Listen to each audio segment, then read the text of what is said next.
Om Tat Sat. Welcome to Gyan Bhakti. We focus on spirituality, Vedanta, and Sanatana Dharma. Please subscribe our channel for the mystical meanings of the scriptures and daily satsang. Our humble prostrations to the all-pervading Brahman, our worshipful Guruji, Swami Jyotirmayananda Ji Maharaj, all sages and scriptures, and to the divinity in each of you. We are currently exploring the scripture Mysticism of Mahabharata. Commentaries by Sri Swami Jyotirmayananda Ji and narrated by myself, Swami Nikhilananda. Today we are starting the Ashwamedha Parva.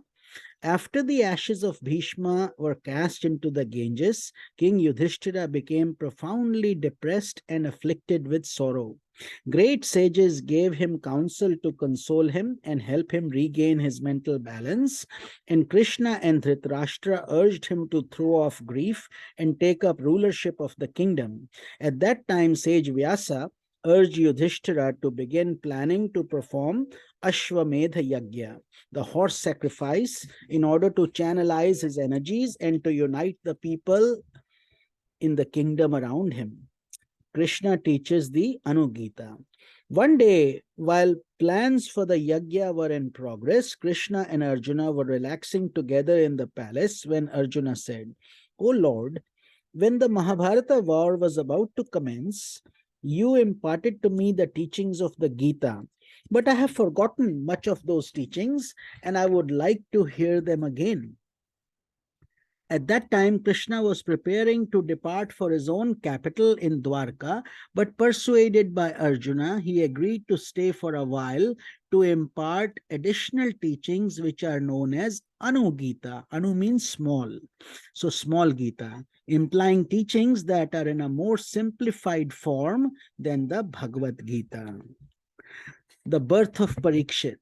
Just prior to the horse sacrifice, Uttara, the widow of Abhimanyu, reached the time of childbirth.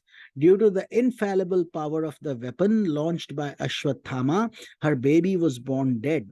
However, Krishna kept his promise and brought the baby to life. He was given the name Parikshit because at the time of his birth, the family line was in a parikshana or decaying condition. The circumstances surrounding the birth of Parikshit give testimony to the fact that total annihilation of the Pandavas and their progeny was not possible. As this birth symbolically illustrates, enlightened sages always leave behind their progeny in the form of the disciples that they have uplifted. The light of knowledge is passed from the guru to the disciple in an endless holy succession referred to as the Guru Shishya Parampara. So the Shishya or the disciple becomes the guru and then he imparts the knowledge and the cycle continues. Performance of Ashwamedha Yagya. After mustering the necessary support of all the rulers within the kingdom, Yudhishthira performed the Ashwamedha Yagya in an elegant fashion, and all the guests were immensely pleased. At the conclusion of the magnificent ceremonies, they all loudly praised Yudhishthira for a sacrifice of unparalleled goodness and generosity. According to an interesting story, it was just at that time that a strange-looking mongoose entered the sacrificial hall with half of its body appearing normal and the other half appearing to be made of shining gold.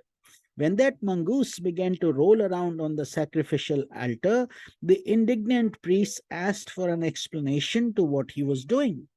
The mongoose then told them how he once knew a Brahman teacher who lived with his family in a land tormented by famine.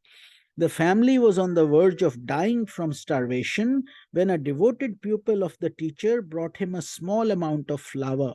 From this, his wife made 4 little rotis for them to eat. Rotis are like little cakes made of wheat.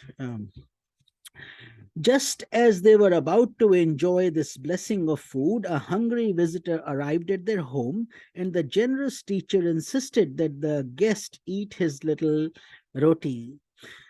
They are like tortillas. Seeing the man still famished, the wife offered him her roti as well. Then, seeing the hunger of the guests still unappeased, the son and daughter-in-law offered their meager food too. After eating all 4 rotis, the man was satisfied and he thanked his generous hosts and departed. Having observed the sacrificing nature of this humble family, gods descended in their aerial cars and carried those 4 noble souls to the heavenly world, where they could enjoy freedom from hunger and thirst for a long, long time. The mongoose then came out of his hiding place and rolled on the ground of the teacher's house, where some bits of the flour cake remained. To his amazement, the half of his body that had touched those crumbs instantly turned to gold because of the sanctity and purity of the family's gift to their guest. Since then, said the mongoose, he had been wandering from one sacrificial site to another, hoping that one day he would find another one holy enough to turn the other half of his body into gold. And despite its grandeur and magnitude, since the mongoose Yudhishthira's sacrifice was not able to do so. That's the story of the mongoose. Therefore, it was not as holy as the offering of those tiny rotis by the starving teacher and the family. So the point being made here is that you can be a king with all your pomp, show, resources, glamour, and do magnificent yajnas. Yet what you offer with your devotion and purity is far superior than all that. So, this interesting story is not intended to be a criticism of the virtue of Yudhishthira. It is merely a testimony to the spiritual fact that true charity or devotion depends not so much on the quantity of what is given, but on the quality of the feeling involved in the act of giving. This is what we call bhavana or devotion. So, faith and bhakti should be central in all our spiritual practices. Otherwise, it just becomes an intellectual exercise. Hari Om Tat Sat. In tomorrow's satsang, we will be picking up Ashrama Vasik Parva. Om Tat Sat.